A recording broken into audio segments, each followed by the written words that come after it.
Shalom saudara-saudara yang terkasih di dalam Tuhan Yesus Kristus. Renungan kita pada hari ini diambil dari Ulangan pasal yang ke-6. Judul renungan kita pada hari ini adalah anak-anak kehidupan. Menolong anak-anak menghidupi kebenaran adalah salah satu prioritas utama orang tua. Sayangnya hidup dalam kebenaran bukan hal yang dapat diserah terimakan. Tidak seperti kado, hidup dalam kebenaran tidak dapat diberikan. Menghidupi kebenaran hanya bisa ditunjukkan. Dan selanjutnya anak-anak itu sendirilah yang harus menangkap serta mengadopsinya menjadi milik mereka. Apa yang harus dilakukan orang tua untuk itu? Perhatikan Ulangan pasal yang ke-6 ayat 6-9. Ulangan pasal yang ke-6, 6-9 bukan perintah untuk membahas kitab suci tiap saat dan menuliskan ayat suci di setiap tempat. Itu adalah perintah agar semua segi kehidupan keluarga selalu diwarnai kebenaran. Hidup dalam kebenaran harus jadikan gaya hidup keluarga sepanjang waktu. Anda tahu kenapa? Karena hasrat untuk hidup dalam kebenaran akan tumbuh di hati anak-anak hanya jika mereka secara intensif mengalami kebenaran dalam hidup konkret sehari-hari. Bagaimana tepatnya? Dengan mewujudkan hidup konkret yang dialaminya, anak-anak mengalami kebenaran. Jika kita ingin kasih tumbuh di hati anak-anak, kita harus mengasihi mereka. Jika kita ingin anak-anak menghargai sesama, kita harus menghargai mereka. Jika benar maupun salah anak-anak tetap dihukum, jangan harap mereka menghargai sikap benar. Jangan berharap anak-anak bersikap adil jika mereka diperlakukan tidak adil. Demikian seterusnya. Anak-anak itu memang anak-anak kita, tetapi lebih daripada itu mereka adalah anak-anak kehidupan. Dari kehidupan yang mereka alami, itulah mereka belajar. Juga untuk hidup benar. Anak-anak belajar dari kehidupan yang dialaminya. Oke, sekarang kita lihat. Hari ini kita belajar Shema Yisrael, Yahweh Eloheinu, Yahweh Echad. Gitu ya. Kita baca Ulangan pasal yang ke-6, ayat yang 1-25. Inilah perintah, yakni ketetapan dan peraturan yang aku ajarkan kepadamu atas perintah Tuhan Allahmu untuk dilakukan di negeri kemana kamu pergi untuk mendudukinya. Supaya seumur hidupmu engkau dan anak cucumu takut akan Tuhan Allahmu, dan berpegang pada segala ketetapan dan perintahnya yang kusampaikan kepadamu, dan supaya lanjut umurmu. Maka dengarlah hai orang Israel, lakukanlah itu dengan setia, supaya baik keadaanmu dan supaya kamu menjadi sangat banyak, seperti yang dijanjikan Tuhan Allah nenek moyangmu, kepadamu di suatu negeri yang berlimpah-limpah susu dan madunya. Dengarlah hai Israel, Tuhan itu Allah kita, Tuhan itu Esa. Kasihlah Tuhan Allahmu dengan segenap hatimu dan dengan segenap jiwamu dan segenap kekuatanmu. Apa yang kuperintahkan kepadamu pada hari ini haruslah engkau perhatikan.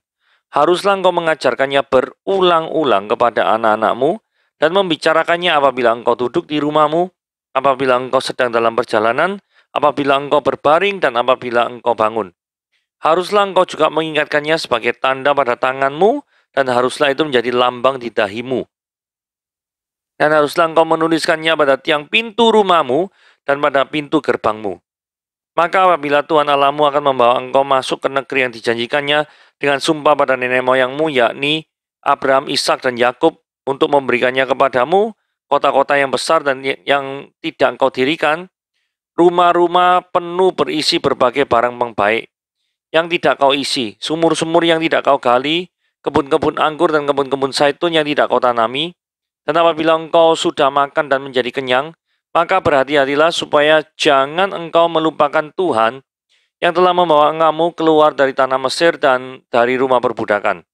Engkau harus takut akan Tuhan Allahmu, kepada Dia haruslah engkau beribadah dan demi namanya harus engkau bersumpah. Janganlah kamu mengikuti Allah lain dari antara Allah-Allah bangsa sekelilingmu, sebab Tuhan Allahmu adalah Allah yang cemburu di tengah-tengah kamu, supaya jangan bangkit murka Tuhan Allahmu terhadap engkau, sehingga Dia memunahkan engkau dari muka bumi. Janganlah engkau mencobai Tuhan Allahmu seperti kamu mencobai Dia di masa. Haruslah kamu berpegang pada perintah, peringatan, dan ketetapan Tuhan Allahmu yang diperintahkannya kepadamu. Haruslah engkau melakukan apa yang benar di mata Tuhan, supaya baik keadaanmu dan engkau memasuki dan menduduki negeri yang baik yang dijanjikan Tuhan dengan sumpah pada nenek moyangmu, dengan mengusir semua musuhmu dari hadapanmu, seperti yang difirmankan Tuhan. Apabila di kemudian hari anakmu bertanya kepada engkau, Apakah peringatan, ketetapan dan peraturan itu yang diperintahkan kepadamu oleh Tuhan Allah kita? Maka haruslah engkau menjawab anakmu itu, kita dahulu adalah budak Firaun di Mesir. Tetapi Tuhan membawa kita keluar dari Mesir dengan tangan yang kuat. Tuhan membuat tanda-tanda dan mujizat-mujizat yang besar dan yang mencelakakan terhadap Mesir, terhadap Firaun dan seisi rumahnya di depan mata kita. Tetapi kita dibawanya keluar dari sana supaya kita dapat dibawanya masuk untuk memberikan kepada kita negeri yang telah dijanjikannya dengan sumpah pada nenek moyang kita. Tuhan Allah kita memerintahkan kepada kita untuk melakukan segala ketetapan itu dan untuk takut kepada Tuhan Allah kita, supaya senantiasa baik keadaan kita dan supaya Ia membiarkan kita hidup seperti sekarang ini. Dan kita akan menjadi benar apabila kita melakukan segala perintah itu dengan setia di hadapan Tuhan Allah kita, seperti yang diperintahkannya kepada kita. Nah, hari ini kita akan membaca, atau lebih tepatnya belajar satu ayat saja ya. Jadi dengarlah hai orang Israel, Tuhan itu Allah kita, Tuhan itu Esa. Ini dikatakan sebagai Shema Yisrael, yaitu adalah kayak syahadatnya orang Yahudi, gitu ya. Nah, Shema Yisrael itu syahadat, gitu ya. Pengakuan iman, atau biasanya disingkat Shema saja. Yang diambil dari Ulangan 6 ayat 4 ini tadi ya, Shema Yisrael. Kredo ini merupakan bagian utama dari doa-doa orang Israel malam dan pagi. Kredo Shema Yisrael dipandang sebagai doa yang paling penting di dalam agama Yahudi. Kata Shema dalam bahasa Ibrani selain bermakna mendengarkan juga bermakna mematuhi atau menaati. Sehingga pengucapan pernyataan iman kredo itu artinya patuhilah hai Israel.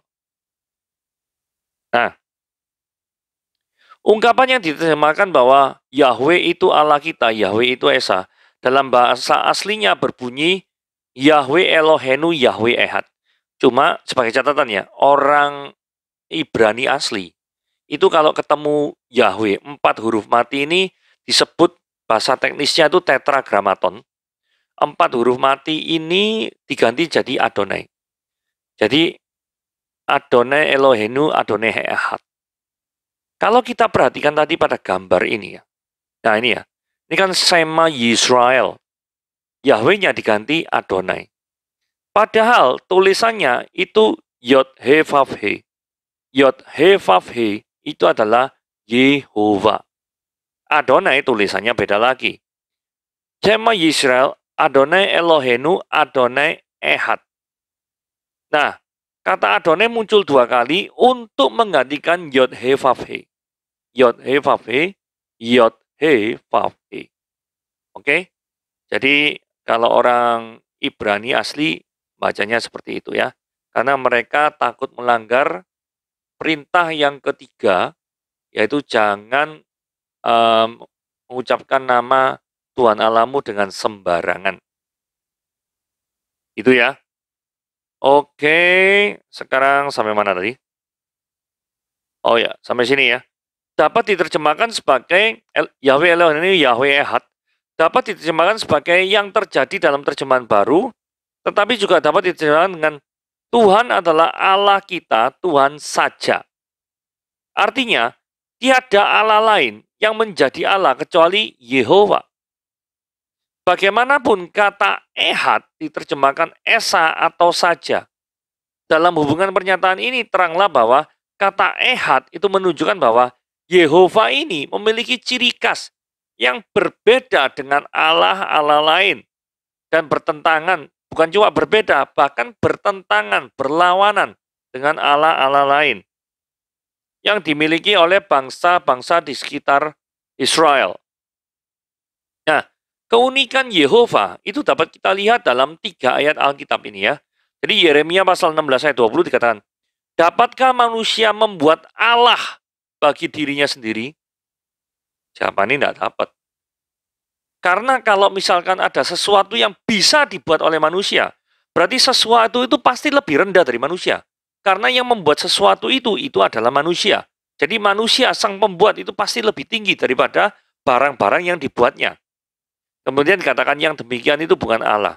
Terus apa hubungannya dengan keunikan Yehovah? Karena seringkali manusia itu sering menyembah eh, patung-patung buatan tangannya sendiri. Jadi Yehova itu bukan buatan manusia, melainkan Yehova itu adalah creator, pencipta kita. Kalau patung-patung itu manusia yang ciptakan patung. Sampai sini jelas ya. Mazmur 115 ayat 4 dikatakan, berhala-berhala mereka adalah perak dan emas, buatan tangan manusia. Yehova jauh melebihi perak dan emas. Dia adalah pencipta perak dan emas. Yesaya 41 ayat 29 dikatakan, sesungguhnya sekaliannya mereka seperti tidak ada. Perbuatan-perbuatan mereka hampa. Patung-patung tuangan mereka angin dan kesia-siaan. Jadi yang disindir terus ini adalah Yehova. Itu seringkali dalam tanda kutip mendapat saingan dari patung-patung berhala. Karena manusia lebih sering menyembah daripada patung yang nampak secara visual daripada Yehova yang tidak tampak secara visual. Oke, di dalam Sema Yisrael itu kan ada Yahweh Elohenu, Yahweh Ehad. Nah, sekarang kita mau mengenal kata Ehad dan Yahid. Nah, kata Ibrani Ehad itu artinya Esa atau pertama, satu. Terus kemudian ada kata Yahid, tunggal itu satu-satunya, tunggal saja, hanya sendirian. Nah, akar kata daripada Ehad dan Yahid ini hampir sama ya, kan ada huruf ket dan huruf dalet. Ket dan huruf dalet. Ket dan huruf dalet. Jadi aksara het dalam tulisan proto-sinaistik, maksudnya Ibrani kuno, itu gambar-gambarnya itu berupa tembok atau dinding, itu het. Sedangkan dalet, Ibrani kuno tuh hurufnya dikenal sebagai dal, itu gambaran pintu. Jadi ada semacam kayak satu kesatuan ya. Karena tembok dan dinding ini kan memisahkan dua ruangan. Tembok dan dinding memisahkan bagian dalam dari bagian luar suatu kemah atau rumah. Terus kemudian yang menghubungkan adalah melalui pintu, dal ini. Seorang dapat masuk atau keluar. Nah, jadi seolah-olah ini adalah bagian luar dan bagian dalam dipersatukan oleh pintu. Jadi makna daripada ehad itu adalah kesatuan.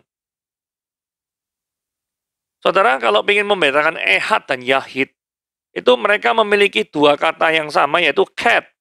Ini ket ya, ket. Ini het, ini dal, dalet. Ini dalet. Yang membedakan itu adalah, ini dikasih alef. Alef itu adalah huruf pertama dalam bahasa Ibrani itu adalah alef bet. Alef bet. Alef itu dikasih tanda ini namanya tanda baca, tanda huruf hidup, ini namanya nikut. Nah, ini nikut, ini namanya dibaca A. Dibaca E, sorry. Baca E. Hat. Ini huruf A, at, D. Kalau huruf terakhir tidak ada apa-apanya, itu dianggap adalah huruf mati. Jadi tidak punya huruf hidup. Jadi ini bacanya kat. Terus kemudian ini yahid. Ini ada yod. Jadi huruf Y di sini berasal dari yod. Yod A, A-nya dari kata ini A. Kemudian ada yahid. CH-nya itu adalah het. Dari ini seperti ini. I-nya itu tadi titik ini sama ini. Ya. Yahid D. Jadi huruf I itu adalah ada titik di bawah ini sama ada yodnya. Ini gabungannya ini dibaca I. Kalau ini sendirian, ini adalah yod, berarti Y saja. Ya toh? Y tinggal huruf hidup yang mengikutinya apa nih? Ya, hit. Gitu ya. Nah, yahid artinya numerik. Ehad artinya unified. Gitu ya. Unified itu maksudnya kesatuan. Nah, kita belajar kata ehad dari kata ahad atau Arab namanya ahad, artinya itu satu, esa. Sores itu asal katanya itu adalah hat, dibumbui dengan kata Aleph yang tadi, dalam bahasa Ibrani kuno, menggambarkan kepala kerbau yang melambangkan kekuatan. Jadi ehad, sekali lagi kalau kita lihat ehad, itu unified. Itu bermakna kesatuan dari jamak. Seorang manusia adalah kesatuan dari tubuh, nafas, jiwa, pikiran, perasaan. Suatu keluarga adalah kesatuan dari ayah, ibu, anak. Suatu pohon adalah kesatuan dari akar, batang, cabang, dahan, ranting, daun. Inilah makna kata dari ehad yang diterjemahkan menjadi esa atau pertama atau satu, yaitu complexity compound, kesatuan yang kompleks, bukan kesatuan secara numerik yang absolut. Itu arti pentingnya kata ehad. Yahweh Elohenu, Yahweh ehad. Nah, yang kedua adalah Yahid. Yahid ini artinya tunggal. Berasal dari kata Yod Ket Dal. Yod Ket Dal. Ya. Yahad. Jadi Yahad, soresnya ada kat, kemudian ada Yahid. Dalam bahasa Ibrani kuno, kata Yod berupa gambar telapak tangan yang menggenggam.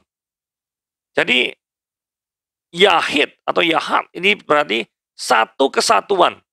Namun dalam makna satu dalam genggaman bisa dikatakan hanya satu karena digenggam erat-erat. Hanya satu. Jadi kata Yahid lebih bisa diartikan sebagai satu-satunya atau numerik, tunggal secara numerik. Yod, Ket, Dal. Ya. Oke, nah kaitannya dengan Tritunggal gimana? Kaitannya dengan Tritunggal adalah begini. Ketika Sema Yisrael itu diperdengarkan, Yahweh Elohenu, Yahweh Ehad. Berarti Allah itu tidak tunggal secara mutlak, secara sama sekali tidak ada kemajemukan. Itu tidak ada. Jadi bukan seperti itu. Ternyata di dalam diri Allah itu ada kemajemukan. Buktinya, kalau misalkan dalam diri Allah itu tidak ada kemajemukan, yaitu berarti tunggal mutlak. Seharusnya ayatnya berbunyi Yahweh, Yahweh Sema Yisrael, Yahweh Elohenu, Yahweh Yahid. Tetapi yang terjadi adalah Sema Yisrael, Yahweh Elohenu, Yahweh Ehad. Berarti kata Ehad berarti kesatuan. Berarti dalam hal ini Tritunggal benar. Yaitu adalah Allah, Bapa adalah Allah, Anak adalah Allah, Roh Kudus adalah Allah, tetapi Bapa bukan anak, Bapa bukan Roh Kudus bukan anak. Saudara, mari kita lihat logikanya gini. Saudara, Allah itu adalah kasih, benar kan? Amin, ada amin enggak? Pasti amin kan? Antara diri Allah dan atribut Allah, atribut ini kasih ini ya, sifatnya, itu sama-sama kekal apa enggak? Pasti sama-sama kekal. Tidak ada masa di mana Allah itu tidak ada kasih. Lah, kenapa kok harus seperti itu? Karena jikalau ada masa atau ada waktu di mana Allah itu tidak maha kasih, maka berarti itu Allah berubah toh. Sampai sini ngerti tak? Jikalau ada waktu di mana Allah itu tidak ada kasih, terus sekarang ujuk-ujuk ada kasih, maka ada suatu perubahan dalam diri Allah. Kalau Allah itu adalah sempurna, Allah itu tidak boleh berubah. Fakta Allah itu berubah, berarti Allah itu menunjukkan bahwa Allah itu tidak sempurna. Tapi kenyataannya Allah tidak berubah. Oke? Nah, jikalau ada masa di mana Allah itu tidak maha kasih, berarti Allah itu berubah. Karena hal itu tidak mungkin. Sampai sini setuju ya? Berarti dengan sampai premis yang keempat, bisa dikatakan bahwa antara diri Allah dan atribut Allah, kasih itu harus sama-sama kekal. Permasalahannya kasih itu butuh objek untuk dikasihi. Betul ya? Dan sifat daripada objek yang dikasihi itu pasti harus kekal. Pertanyaannya gini, kenapa kok kasih itu harus butuh objek yang harus dikasihi? Karena kalau self-love itu bukan kasih. Dapatkah, sekarang gampangannya dalam kehidupan sehari-hari lah. Dapatkah orang yang mengasihani diri sendiri yang mementingkan diri sendiri terus nantiasa setiap saat, itu kita sebut, oh orang itu sangat mengasihi. Mengasihi sopo? Mengasihi dirinya sendiri, ya nggak bisa lah. Justru ya julukan itu adalah selfish. Nah, Allah yang adalah Maha Kasih, itu adalah pasti bukan Allah yang selfish. Dia mengasihi, pasti butuh objek. Dan objek yang dikasihi, pastilah sama-sama harus kekalnya sama dia. Kalau objek yang dikasih itu tidak kekal, berarti ada waktu di mana Allah itu self-love, dan itu tidak mungkin. Dan itu tidak bisa dikatakan kasih. Jadi, dari premis-premis ini dapat disimpulkan bahwa setidaknya, minimal, pribadi Allah itu harus ada dua. Minimal, menurut logika ini. Tapi firman Tuhan menyatakan ada 3 pribadi, 1 hakikat. Tritunggal. Katanya sama Ehad Yahid ini apa? Ehad itu adalah kesatuan. Artinya, sejak tahun 1500 tahun sebelum Masehi, kealahan di dalam Israel itu sudah mengandung kejamakan. Karena kalau bukan kejamakan, maka yang terjadi adalah Yahweh Elohenu, Yahweh Yahid. Bukan Yahweh Elohenu, Yahweh Ehad. Oke, hari ini kita memang banyak belajar dari bahasa Ibrani yang untuk membahas ulangan pasal 6 ayat 4. Karena ini penting sekali, karena ini adalah pengakuan iman dari bangsa Yahudi yang harus kita mengerti karena tercantum dalam Alkitab kita dalam Perjanjian Lama. Oke, Tuhan Yesus memberkati.